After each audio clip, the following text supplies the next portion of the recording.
everyone. Today I will be making a quinoa pilaf. If you're not sure what quinoa is, this is what it looks like. It's a type of grain. It's healthier than eating rice or pasta or flour every day. It's great because it's gluten-free. It's a good source of dietary fiber. It has protein and good iron in it as well. So a lot of people don't really know how to cook quinoa. I know the first time I made it, it was a giant disaster. And I've kind of figured out the technique. You cook it kind of just like you would for rice, you boil it in water, or you can use broth as well if you'd like a higher profile of flavor. I like to toast the quinoa first. It has a very nutty flavor to it. So in a pan with nothing in it, just on like a medium heat, I add the quinoa, and every few seconds or so I'll just give it a swirl. You'll kind of start to hear it pop and start to turn a little bit golden. You'll smell that nutty flavor really coming out. It enhances the flavor profile of the quinoa by a certain degree, and when you cook it, I think that it helps for it to not mush together so much. On the side, while that's doing that, I'm going to prepare the vegetables that I will be adding the quinoa to eventually. And for that, I have my pan, some oil. So now I've added about 2 tablespoons of olive oil to the pan. And I have 1 large red onion that I've chopped up already. I've got about a tablespoon of garlic that I've chopped up.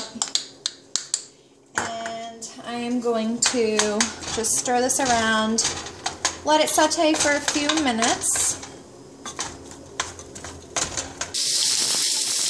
So now I have my quinoa nice and toasted. I can smell that nutty flavor really coming out. This is about 1.5 cups of quinoa in here, and I have on the stove on medium heat 2.5 cups of water. So 1.5 cups of quinoa and 2.5 cups of water. I'm going to add the quinoa to the water. Kind of swirl it around and leave it on the heat. It's going to start boiling and cover it up. It's going to cook just like rice. Over here I have my onions and garlic sauteing. They're starting to turn a little bit golden. So I'm going to add 1 tomato that I've already cut up.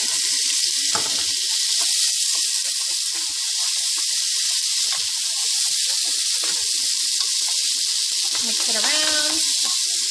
I'm going to add cilantro. This was frozen, so I took it out of the freezer. It's about maybe 1/4 of a cup. I like to freeze my herbs because they tend to go so bad, and they're also very expensive. So if you buy them fresh and then you wash them, cut them up, and put them in a Ziploc bag in the freezer, they last for a much longer time. So now I have my cilantro in there.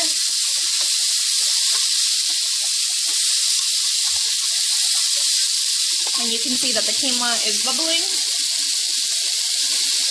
This will be finished when the water has evaporated, and you'll see that the quinoa gets larger. So when it's closer to getting done, I'll take a look. I'll let you take a look at it to see what it looks like. So to my vegetables here, I'm going to add in here. I have about 1.5 teaspoons of black pepper, 2 teaspoons of salt, and some dry parsley.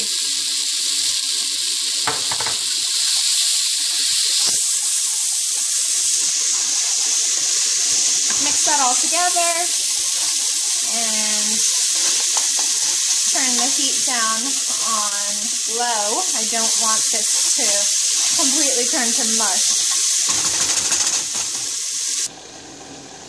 Okay, so now my quinoa is almost done. There's a little bit of fluid left in here, and I think I'm going to leave it that way so that it doesn't completely dry out when I add the vegetables. But to the saute over here with the onions and the garlic, I'm going to add very low sodium soy sauce. That's about 1.5 tablespoons.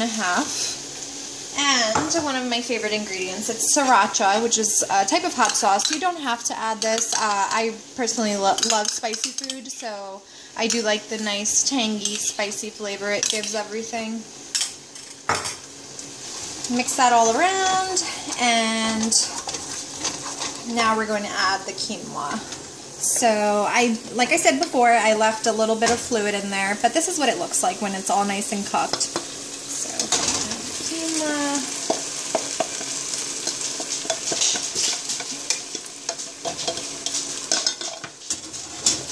And mix it all together with the vegetables.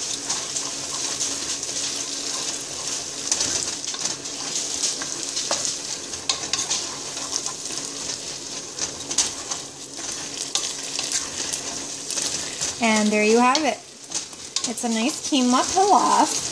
Now remember that I added my choice of vegetables to this. You can add a lot more vegetables. You can add no vegetables, whatever you'd like to do. Obviously this is a great way to incorporate more fiber into your diet, and also nutrients, and it's a great replacement for pasta or rice. And if you're gluten-free, this is a great option for you. You can eat this as a side meal, or a side dish, I should say, or you can have it as a main course with a small side salad. You can take this actually and you can put it in wraps and make wraps out of it. It's a great filling for wraps. I personally just like to eat it all alone by itself. But here you have it, quinoa pilaf.